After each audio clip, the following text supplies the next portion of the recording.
जय Jagannath welcome to deep insights. आज आम देखा जो रही आमर ओडिया ऑनर्स रही दशम पत्र देखा आम जो रहिले आदि कवि विषय जाना। आदि कवि होउछन्ति आमर सारला दास जे कि ओडिया भाषा रे महाभारत रचना करते। देखिए ता सहित से कौन तांकर जीवनी से आउ कौन सब रचना करिसेंती सेई संपर्क रे आज आमे आलोचना करिबा। देखिबा कवि परिचय देखिबा। ओडिया साहित्य रे सारला दास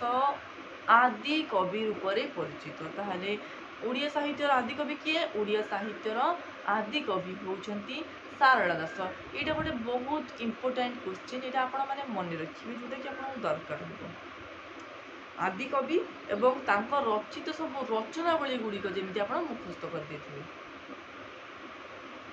तांकर रचित ओडियार महाभारत ओडिशार घरे घरे दीर्घ काल हेला सुपरिचित। तापर देखिबा सारला दासଙ୍କ महाभारत को ओडिया भाषा और साहित्यर कोणार्क कहिले मध्य अत्युक्ति हेब नाही। ताहले कौन हैला ना हमर जो ओडिया भाषा रे जो रही महाभारतटी जोटा कि आदि कवि सारला दास जहाँ को रचना करछन्ति ताहाकु आमे कौन बोली कहि थाउ? ताहाकु आमे कहि थाउ ओडिया भाषा और साहित्यर कोणार्क बोली कहिले अत्युक्ति हेब नाही। क्लियर? देख जदिओ सारला दासଙ୍କ पूର୍ବରୁ ओडिया भाषा रे किछि रचनामाला सृष्टि होइथे सेगुड़ी कौन आमर रही जो रही चर्या गीतिका रही जो गुड़िक कि आमर महामय पाध्याय हरप्रसाद शास्त्री जो गुड़िक कि आविष्कार करते आसाम नहीं सॉरी आसाम नेपाल पाठागार जो गुड़िक कि आविष्कृत होता से गुड़िक हूँ एक्चुअली ओडिया भाषा रे संगृहीत प्रथम जिनस गुड़िक किंतु तापर सृष्टि होती सारला दासଙ୍କର विरचित रचनावली गुड़िक। तथापि एगुड़ी आदि जिनस बोली कह जाए जदिओ सारला दास पूर्व गला किंतु सेगुड़िक गुणात्मक दृष्टि उल्लेखनीय नुहे। सारला दास ही होउछन्ति ओडिया भाषार आदि जनक। ओडिया भाषार आदि जनक हेउछन्ति सारला दास। क्लियर?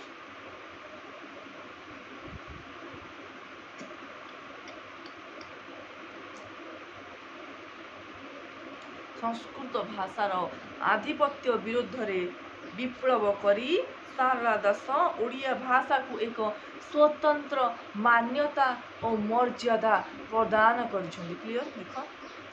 सारला दासଙ୍କ जन्मस्थान को नहीं महाभारतर ग्रंथर विराट पर्व रे किछि अंश देखा मिले जो गुड़िक कि आम देखा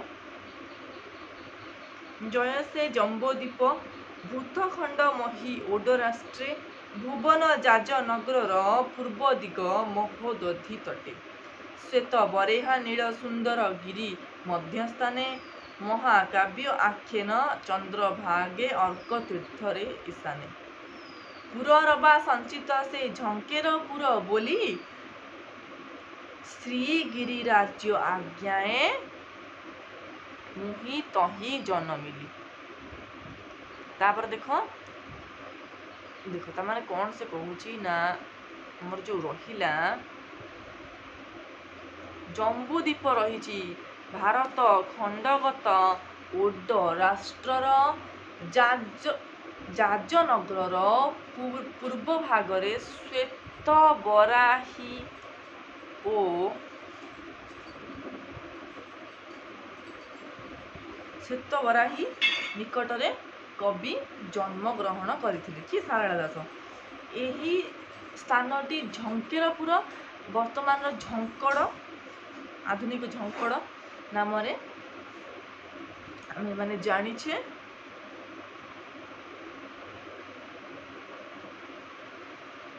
विभिन्न प्रकार प्रमाण देइछन्ति विभिन्न प्रकार पंडितगण से देखा कि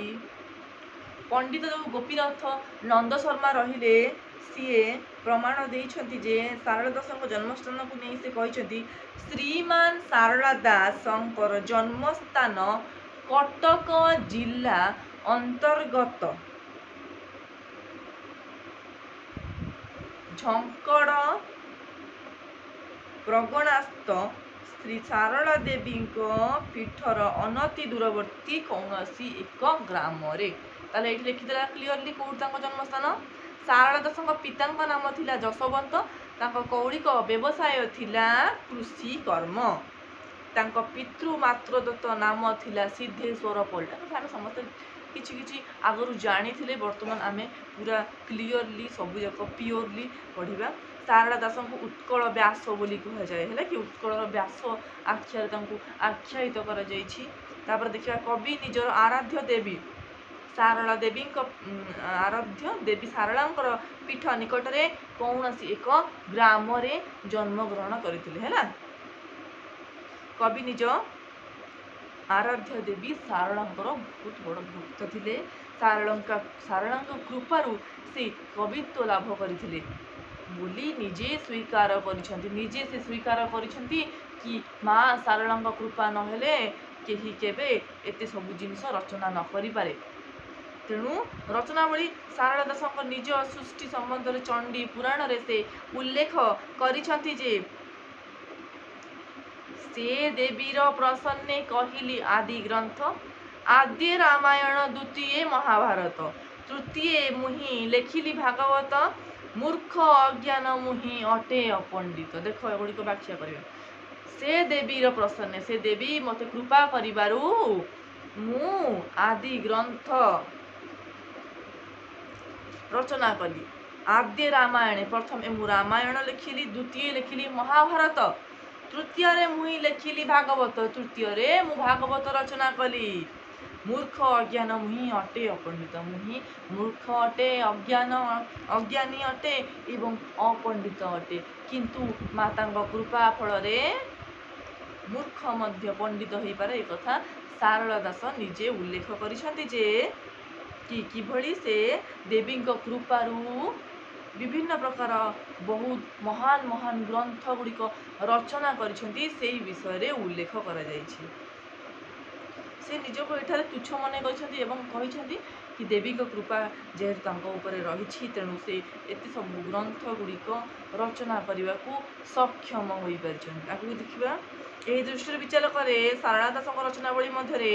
बिलंका रामायण महाभारत चंडी पुराण देवी भागवत प्रसिद्धि अर्जन करिछि। यह व्यतीत कविंकर एक रचनावली होछि लक्ष्मी नारायण वचनिका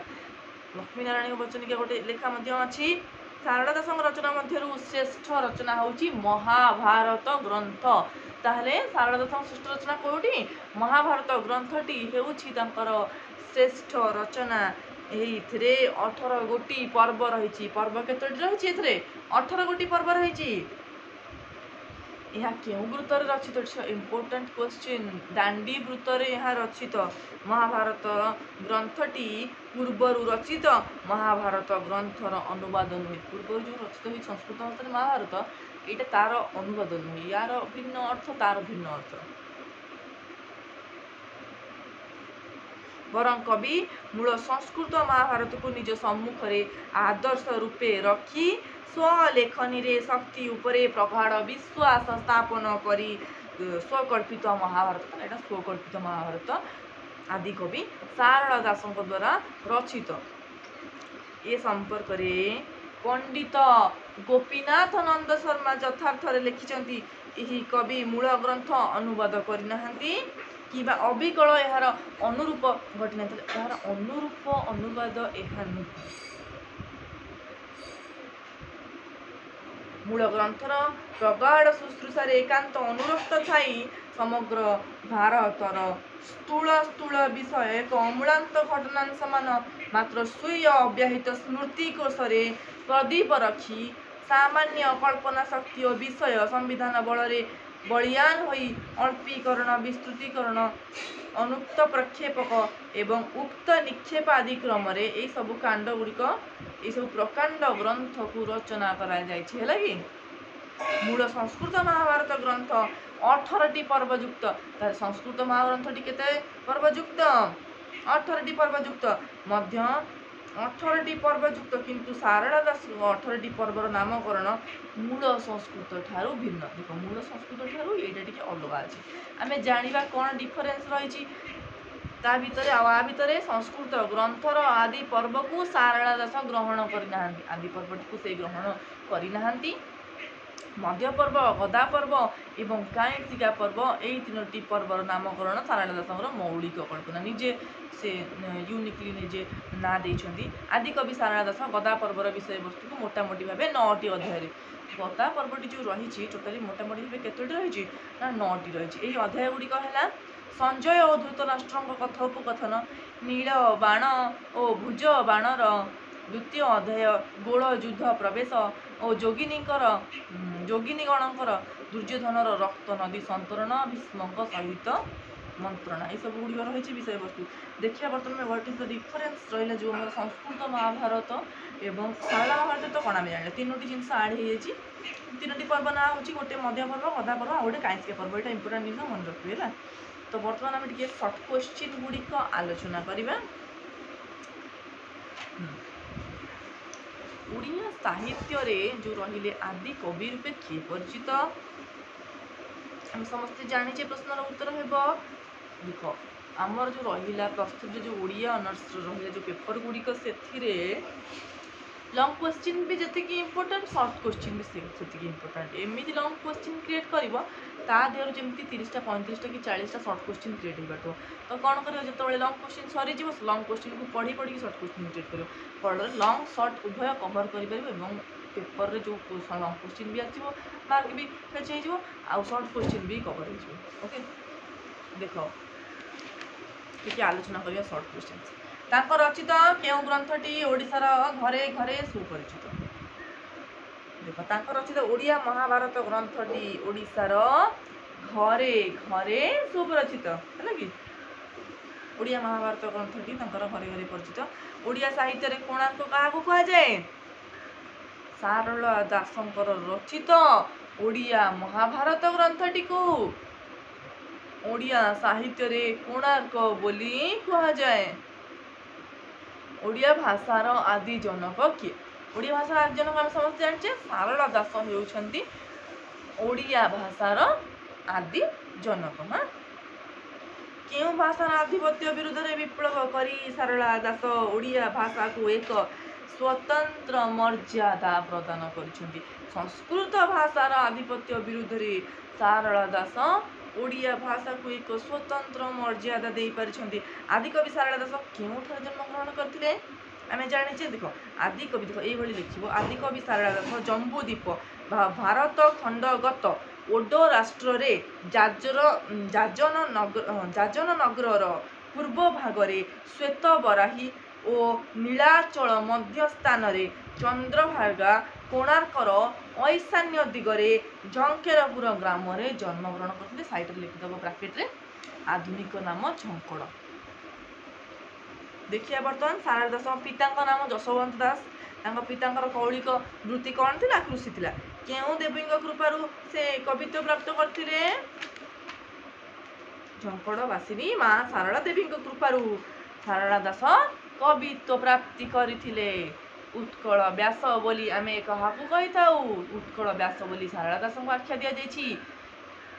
माँ सारला देवी सारला दास को केउ उपाधि भूषित करथिले माँ सारला देवी सारला दास को शूद्रमुनि उपाधि भूषित करथिले सारला दास रचनावली मान उल्लेख कर सारला दास रचनावली मध्य बिलंका रामायण महाभारत चंडी पुराण देवी भागवत लक्ष्मी नारायण वचनिका इत्यादि अन्यतम सारला दास रचनावली मध्य श्रेष्ठ रचनाटी कौन सर्वश्रेष्ठ रचनाटी होछि ओडिया महाभारत देख महाभारत संपर्क किसी बरणी आम दबा कार महाभारत संपर्क सारला दास ओडिया महाभारत संपर्क बरणी दबा देखा मूल संस्कृत महाभारत 18टी पर्वयुक्त आम जाने सारला दास महाभारत 18टी पर्वयुक्त किंतु किसी डिफरेन्स आम जानी पढ़ाइला बेले कौन से गुड़िक रही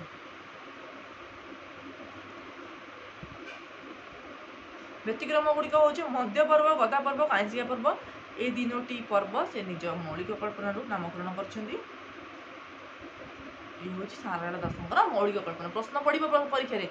ସାରଳା ଦାସଙ୍କର ଯେଉଁ ମୌଳିକ କଳ୍ପନା ଗୁଡ଼ିକ ଲେଖ ମହାଭାରତ ଗ୍ରନ୍ଥର ପର୍ବମାନଙ୍କ ମଧ୍ୟରୁ। ତମେ ଲେଖିଦେବ 3ଟା କ'ଣ? ମଧ୍ୟ ପର୍ବ ଲେଖିଦେବ, ଗଦା ପର୍ବ ଲେଖିଦେବ, କାଇଁଚିଆ ପର୍ବ ଲେଖିଦେବ ହେଲା। ତାପରେ ଏବେ ଗଦା ପର୍ବ ସରିଯାଇଛି। ବିଷୟଟିକୁ ପଢ଼ିଲେ ଏବଂ ତାର ପ୍ରଶ୍ନ ଉତ୍ତର କିଛି ଡିସ୍କସନ୍ କଲେ, ସର୍ଟ କ୍ୱେଶ୍ଚିନ୍ ସାରଳା ଦାସଙ୍କ ବିଷୟରେ କିଛି ଜାଣିଲେ, ତାଙ୍କ ରଚିତ ଓଡ଼ିଆ ମହାଭାରତ ଏବଂ ତାର ଗଦା ପର୍ବରେ କିଛି ବିବରଣୀ ଆମେ ଆଲୋଚନା କଲେ। ନେକ୍ସଟ କ୍ଲାସ୍ରେ ଆମେ ଆଲୋଚନା କରିବା କ'ଣ ନା ଦୁର୍ଯ୍ୟୋଧନଙ୍କର ରକ୍ତନଦୀ ସଂସ୍କରଣ କବିତାରୁ ଦୁର୍ଯ୍ୟୋଧନଙ୍କର ମାନସିକତା ଓ ଗଭୀର ଭାବାବେଗକୁ ପ୍ରକାଶ କର। ନେକ୍ସଟ କ୍ଲାସ୍ରେ ଏଇ ଟପିକ୍ଟି ଆମେ ଆଲୋଚନା କରିବା। ତ ଏଇଠି ରହିଲେ ଆମେ କ୍ଲାସ୍ଟିକୁ ଏଇଠି ଏଣ୍ଡ କରିବା। Do like, share and subscribe to our channel. Thank you so much for watching.